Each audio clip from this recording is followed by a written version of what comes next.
ಎಲ್ಲಿ ರಾಮನೋ ಅಲ್ಲಿ ಹನುಮನು, ಎಲ್ಲಿ ಹನುಮನೋ ಅಲ್ಲಿ ರಾಯರು, ರಾಯರೆಲ್ಲೋ ಈ ರಾಯರ ಭಕ್ತ ಅನ್ನುತ್ತಾ ಶ್ರೀ ರಾಘವೇಂದ್ರ ಮಠದರ್ಶನ ಸಂಕಲ್ಪದ 63ನೇ ದರ್ಶನವನ್ನ ನಾನು ಇಂದು ಬನ್ನರ್ಘಟ್ಟ ಬಳಿ ಇರುವಂತಹ ಒಂದು ಕ್ಷಿಪ್ರ ವರಪ್ರಸಾದ ಆಂಜನೇಯ ಸ್ವಾಮಿ ಹಾಗೂ ಶ್ರೀ ರಾಘವೇಂದ್ರ ಸ್ವಾಮಿಗಳ ಮೂಲ ಮೃತ್ತಿಕಾ ಬೃಂದಾವನ ಒಂದು ಸನ್ನಿಧಾನಕ್ಕೆ ಬಂದು ನಿಮ್ಮೆಲ್ಲರಿಗೂ ಈ ಒಂದು ರಾಯರ ದರ್ಶನ ಹಾಗೂ ಕ್ಷಿಪ್ರ ವರಪ್ರಸಾದ ಆಂಜನೇಯ ಸ್ವಾಮಿಯನ್ನ ಒಂದು ದರ್ಶನ ಮಾಡುವಂತಹ ಸೌಭಾಗ್ಯ ನನ್ನದಾಗಿಸಿಕೊಂಡು ನಿಮ್ಮೆಲ್ಲರಿಗೂ ತೋರಿಸುವಂತಹ ಕಾರ್ಯವನ್ನ ಮಾಡ್ತೇನೆ. ಬನ್ನಿ ರಾಯರ ದರ್ಶನ ಹಾಗೂ ಆಂಜನೇಯ ಸ್ವಾಮಿಯ ದರ್ಶನವನ್ನ ಮಾಡೋಣ.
ಪೂಜ್ಯಾಯ ರಾಘವೇಂದ್ರಾಯ ಸತ್ಯಧರ್ಮರದಾಯ ಭಜತಾಂ ಕಲ್ಪವೃಕ್ಷಾಯ ನಮತಾಂ ಕಾಮಧೇನು.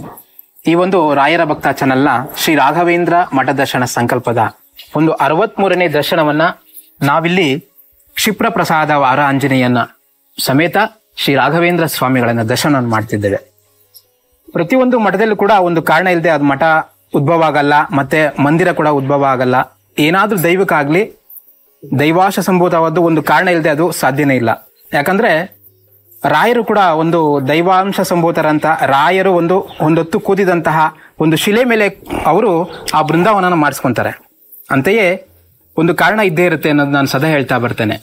ಹಾಗೂ ನಾವೆಲ್ಲ ಸಾಮಾನ್ಯವಾಗಿ ನಾವೇನ್ ಕೇಳ್ತೀವಿ ಅಂದ್ರೆ ಭಗವಂತನ ಯಾರನ್ನೋ ಬಂದು ಕೇಳಿದ್ರೆ, ಭಗವಂತನೇ ಅನ್ನಲ್ಲ ಸ್ನೇಹಿತನೋ ಒಂದು ಯಾರನ್ನೋ ಬಂದು ಕೇಳಿದ್ರೆ ನಿನ್ಗೇನ್ ಬೇಕಪ್ಪ ಅಂದ್ರೆ ನಾವು ಕೇಳೋದು ಐಶ್ವರ್ಯ, ಆರೋಗ್ಯ, ಅದು ಇದು ಹಣ ಸಂಬಂಧಪಟ್ಟು ಕೇಳ್ತೀವಿ.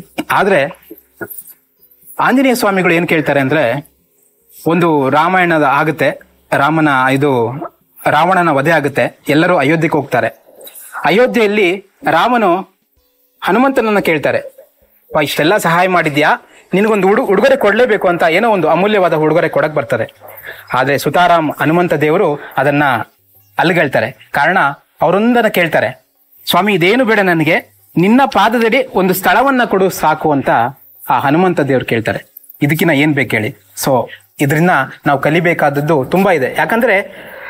ಯಾಕೆ ಅವರು ರಾಮನ ಒಂದು ಕಾಲಡಿಲಿ ಸ್ಥಾನವನ್ನ ಕೇಳ್ತಾರೆ ಅಂದ್ರೆ, ರಾಮ ಅನ್ನೋದು ಎಲ್ಲವೂ ಅಡಗಿದೆ, ಅದಕ್ಕಿನ್ನ ಏನ್ ಬೇಕು ಹೇಳಿ ನಮ್ಗೆ. ಈ ಹಣ, ಐಶ್ವರ್ಯ, ಈ ಲೌಕಿಕವಾದ ಜೀವನ ಎಲ್ಲವನ್ನ ಮರೆತು ನಾವು ರಾಮ ಬೇಕು ಅಂತ ಒಂದೇ ಮಾತಲ್ಲಿ ಕೇಳಿದಕ್ಕೆ, ಯಾಕಂದ್ರೆ ರಾಮ ಎಲ್ಲವನ್ನೂ ಅಡಗಿದೆ, ರಾಮನಲ್ಲಿ ಸರ್ವಸ್ವವೂ ಅಡಗಿದೆ. ಆದ್ರಿಂದ ರಾಮನ ಒಂದು ಪಾದವನ್ನ ಕೇಳ್ತಾರೆ ಆಂಜನೇಯ ಸ್ವಾಮಿಗಳು. ಅಂತೆಯೇ ಅದೇ ದಾರಿಯಲ್ಲಿ ಬಂದು ನಡೆದಂತಹ ರಾಘವೇಂದ್ರ ಸ್ವಾಮಿಗಳು ಅಷ್ಟೇ. ಅವರು ಬೃಂದಾವನ ಆಗ್ಬೇಕು ಅಂದ್ರೆ ಕಾರಣ ನಮ್ಮನ್ನೆಲ್ಲ ಸಲಹಬೇಕು. ಅವರು ಆರಾಮಾಗಿ ಅವರು ಸ್ವರ್ಗಕ್ಕೆ ಹೋಗ್ಬೋದಿತ್ತು. ಆ ನರಸಿಂಹಸ್ವಾಮಿ ಕೇಳಿದ್ರು ಸ್ವರ್ಗಕ್ಕೆ ಹೋಗ್ಬೋದಿತ್ತು. ಆದ್ರೆ ನಮ್ಮಂತವ್ರೆಲ್ಲ ನೋಡಿ ಇವರನ್ನ ಸಲಹೋರು ಯಾರು, ಇವರನ್ನ ಉದ್ಧಾರ ಮಾಡೋರು ಯಾರು, ಅದಕ್ಕೋಸ್ಕರ ನಾನು 700 ವರ್ಷ ಇಲ್ಲೇ ಇರ್ತೇನೆ, ಪ್ರತಿಯೊಬ್ಬರಿಗೂ ನಾನು ಅವರ ಕೇಳಿದ್ದನ್ನ ಅಭಿಲೇಖೆಯನ್ನ ಕೊಡ್ತೇನೆ ಅಂತೇಳಿ ರಾಘವೇಂದ್ರ ಸ್ವಾಮಿ ನಮಗೋಸ್ಕರ ಇದ್ದಾರೆ ಹೊರತು ಅವರಿಗೋಸ್ಕರ ಅಲ್ಲ. ಮತ್ತೆ ಪ್ರಹ್ಲಾದರಾಜರು ಅಂದ್ರೆ ಅವರು ಭಕ್ತಿಗೆ ಒಂದು ಉತ್ತಮ ಮಾದರಿ ಅಂತ ಹೇಳ್ಬೋದು. ಹೇಗೆ ಅಂದ್ರೆ ಅವರು ಭಕ್ತಿಯಲ್ಲಿ ಹೇಗೆ ಮಿಂದರು ಅಂದ್ರೆ, ಅವರು ಭಕ್ತಿ ಮಾಡಿದ ತಕ್ಷಣವೇ ಆ ಶ್ರೀಹರಿ ಅವ್ರು ಏನೇ ಮಾಡಕ್ ಹೋದ್ರು, ಅವರ ತಂದೆ ಏನ್ ಮಾಡ್ತಾರೆ, ಇವ್ರನ್ನ ಹರಿಯನ್ನ ನೆನೆಸ್ತಾ ಇದ್ದಾನೆ, ಇವ್ನ್ ಬೇಡ ಅಂತೇಳಿ ಅವ್ನು ಏನೇನೋ ಒಂದು ಶಿಕ್ಷೆಯನ್ನ ಕೊಡ್ತಾರೆ. ಎಲ್ಲವನ್ನ ಗೆದ್ದು ಅವರು ಭಕ್ತಿ ಹೆಚ್ಚು ಅಂತೇಳಿ ಅವರ ತಂದೆಗೆ ಹಿರಣ್ಯಕಶಿಪುಗೆ ಹೇಳ್ಕೊಡ್ತಾರೆ. ಅಂತೆಯೇ ಈ ವರಪ್ರಸಾದ ಆಂಜನೇಯನ ಕ್ಷಿಪ್ರ ವರಪ್ರಸಾದ ಅಂತ ವಿಶೇಷವಾಗಿ ಹೆಸರಿದೆ ಇಲ್ಲಿ. ಕ್ಷಿಪ್ರ ಅಂದ್ರೆ ಬೇಗ, ವರಪ್ರಸಾದ ಆಂಜನೇಯ ಸ್ವಾಮಿ ಹಾಗೂ ಶ್ರೀ ರಾಘವೇಂದ್ರ ಸ್ವಾಮಿಗಳ ಮೂಲ ಮೃತ್ತಿಕಾ ಬೃಂದಾವನ ಇದು. ಅಂತಹ ಒಂದು ಸ್ಥಳದಲ್ಲಿ ಬಂದು 63ನೇ ದರ್ಶನವನ್ನ ಪಡೆದು ನಾನು ತುಂಬಾ ಸೌಭಾಗ್ಯವಾಗಿದ್ದೇನೆ. ತಮಗೂ ಕೂಡ ಈ ಮೂಲಕ ತಿಳಿಸ್ತೇನೆ. ಅಂತೆಯೇ ಈ ಒಂದು ಸ್ಥಳದ ಮಹಿಮೆ ಹಾಗೂ ಹಿನ್ನೆಲೆ ಎಲ್ಲವನ್ನ ತಿಳಿಸ್ತಾರೆ. ಜೈ ಶ್ರೀರಾಮ್. ಹರಿ ಓಂ. ಹರಿ ಓಂ. ನನ್ನ ಹೆಸರು ಶ್ರೀರಾಮ. ನಾನು ಈ ನಿರ್ಮಾಣ ಸಮೂಹ ಸಂಸ್ಥೆಗಳು ಅದರ ವ್ಯವಸ್ಥಾಪಕ ನಿರ್ದೇಶಕರಾದ ಶ್ರೀ ಲಕ್ಷ್ಮೀನಾರಾಯಣರವರು ಅವರಿಗೆ ಪ್ರೇರಣೆಯಾಗಿ ಇಲ್ಲಿ ಮೂಲ ಮೃತ್ತಿಕಾ ಬೃಂದಾವನ ಹಾಗೂ ಕ್ಷಿಪ್ರ ವರಪ್ರದ ಆಂಜನೇಯ ಸ್ವಾಮಿ ಅವರನ್ನು ಸ್ಥಾಪನೆ ಆಗಬೇಕೆಂದು ಮಹತ್ ಪ್ರೇರಣೆ ಆಗುತ್ತೆ. ಆಗ ಅವ್ರೇನ್ ಮಾಡ್ತಾರೆ, ಎಲ್ಲಾರು ಕರೆದು ಕೇಳಿದಾಗ ಶ್ರೀ ನಮ್ಮ ವಿಶ್ವೇಶ್ವರ ತೀರ್ಥ ಶ್ರೀಗಳು ಅವರು ಬಂದು ಅವ್ರು ಹೇಳಿದ್ರು, ಮಾಡಿ ನಿಮಗೆ ಒಳ್ಳೇದಾಗತ್ತೆ ಎಂತೆಲ್ಲ ಅವರ ಪ್ರೇರಣೆಯಿಂದ ಇದನ್ನು ಸ್ಥಾಪನೆ ಆಗತ್ತೆ. ಇದು ಹೇಗೆ ಅಂದರೆ, ಒಟ್ಟು ನಮ್ಮ ನಿರ್ಮಾಣ ಸಮೂಹ ಸಂಸ್ಥೆಗಳಲ್ಲೇ ಒಟ್ಟು 6-7 ದೇವಸ್ಥಾನಗಳಿವೆ. ಅದರಲ್ಲಿ ಎಲ್ಲದಕ್ಕಿಂತ ಮುಂಚಿತವಾಗಿ 2006 ಕೊನೆಯಲ್ಲಿ ಶ್ರೀ ಗೋಪಾಲಕೃಷ್ಣ ದೇವಸ್ಥಾನವನ್ನು ನಂದನವನ ಬಡಾವಣೆಯಲ್ಲೇ ಮಾಡಿದ್ರು. ನಂತರ 2008ರಲ್ಲಿ 22/2/2028ರಲ್ಲಿ ಮೂಲ ಮೃತ್ತಿಕಾ ಬೃಂದಾವನ ಹಾಗೂ ಕ್ಷಿಪ್ರವರದ ಆಂಜನೇಯ ಸ್ವಾಮಿಯವರನ್ನು ಮತ್ತೆ ಶಿರಡಿ ಸಾಯಿ ದೇವಸ್ಥಾನವನ್ನು ಸ್ಥಾಪನೆ ಮಾಡಿದರು. ವಿಶ್ವೇಶ್ವರ ಶ್ರೀಗಳು ಈ ಕ್ಷಿಪ್ರವರದ ಆಂಜನೇಯ ಮೃತ್ತಿಕಾ ಬೃಂದಾವನವನ್ನು ಸ್ಥಾಪನೆ ಮಾಡಿದ್ದಾರೆ.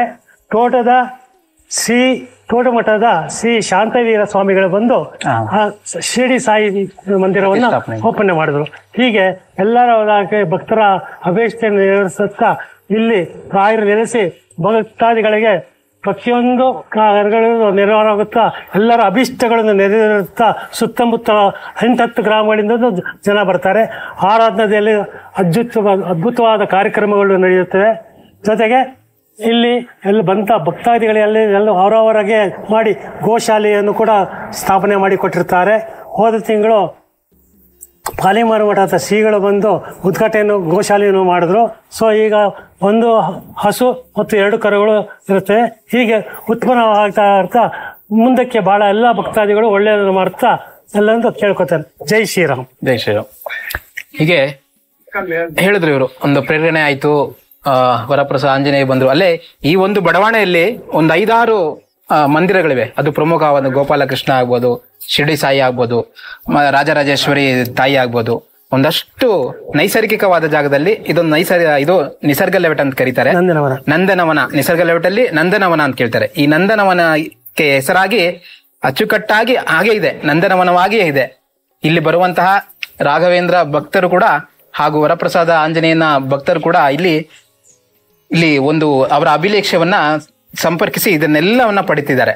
ಅಂದ್ರೆ ರಾಮ ಇವರು ಬಂದು ಆಂಜನೇಯ ಸ್ವಾಮಿಗಳು ಒಂದು ಚಿರಂಜೀವಿ ಸ್ವರೂಪರು. ಅಂದ್ರೆ ರಾಮನ ಭಕ್ತರು ಎಲ್ಲಿವರೆಗೂ ಇರ್ತಾರೋ ಅಲ್ಲಿವರೆಗೂ ಈ ಒಂದು ಆಂಜನೇಯ ಸ್ವಾಮಿಗಳು ಭೂಮಿಯಲ್ಲಿ ಸಂಚಾರ ಮಾಡ್ತಾರೆ ಅನ್ನೋದು ಪ್ರತೀತಿ. ಬನ್ನಿ ಹೀಗೆ ಒಂದೊಂದು ವಿಷಯವನ್ನ ತಿಳಿತಾ ಒಂದೊಂದು ಮಠ ದರ್ಶನದಲ್ಲಿ ಒಂದೊಂದು ದರ್ಶನದಲ್ಲಿ ತಿಳಿತಾ ಹೋಗುವ. ಶ್ರೀ ರಾಘವೇಂದ್ರನ ಸ್ವಾಮಿಗಳ ನೆನೆತ ಪೂಜ್ಯಾಯ ರಾಘವೇಂದ್ರಾಯ ಸತ್ಯ ಧರ್ಮರದಾಯ ಭಜತಾಂ ಕಲ್ಪವೃಕ್ಷಾಯ ನಮತಾಂ ಕಾಮಧೇನು ಆಪಾದಮೌಳಿ ಪರ್ಯಂತಂ ಗುರುಣಾಂ ಆಕೃತಿ ಸ್ಮರೇತ್ ತೇನಂ ವಿಘ್ನಂ ಪ್ರಣಶಂತಿ ಸಿದ್ಧಂತಿರತ ಮನೋರಥ.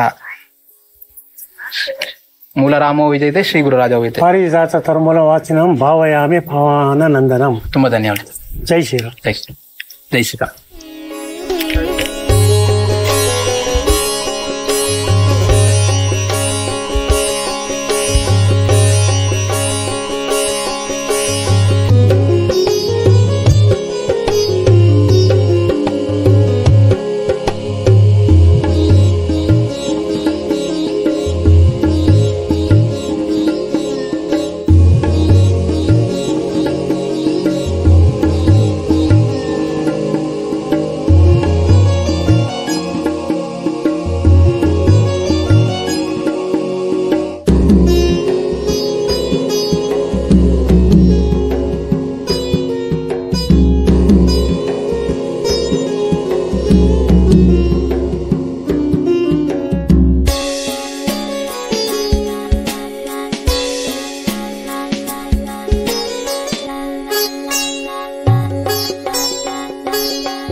ಶ್ರೀ ರಾಘವೇಂದ್ರ ಸ್ವಾಮಿ ಮಠದ ದರ್ಶನ ಸಂಕಲ್ಪದಲ್ಲಿ ಶ್ರೀ ರಾಘವೇಂದ್ರ ಸ್ವಾಮಿಗಳ ದೈವಿಕ ಬೋಧನೆಗಳ ಮೂಲಕ ಈ ಆಧ್ಯಾತ್ಮಿಕ ಪ್ರಯಾಣದಲ್ಲಿ ನಮ್ಮೊಂದಿಗೆ ಸೇರಿದ್ದಕ್ಕಾಗಿ ಧನ್ಯವಾದಗಳು.